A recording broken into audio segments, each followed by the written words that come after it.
your intention is to actually resolve them.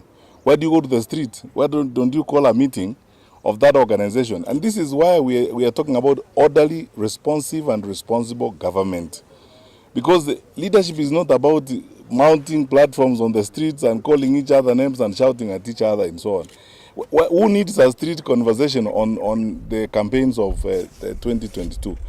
I've often said in other platforms that if people actually wanted the truth about what happened in 2022 and so on, this administration promised us that they will form a commission of inquiry on state capture. Yes. And in that commission of inquiry, they would include a clause on the administration of elections in 2022. Yes. We have been waiting for that commission of inquiry, and that is what they need to do, so that we all go to KICC there and under oath, in the full glare of cameras and the country, we each say what we know and what happened. Some of that truth may be very devastating to some people. That is why people would choose this smoke screen confusion of all the time creating stories and all manner of stories. Let the truth be appropriated in an objective manner, not through street talks and so on. Sometimes when people want to hide responsibility, they will come up with all these stories and so on and so forth, so that it boils down to a match of who speaks louder or who shouts louder than the other. Is that really leadership? The answer, in my view, is no.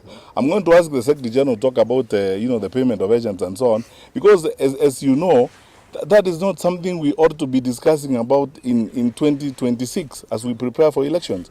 You know, every time we are approaching a serious time of responsibility, such as we are doing, some of our leaders, especially those aligned to the administration, resort to drama and stories and lies to camouflage and to distract from answering straightforward questions and so on.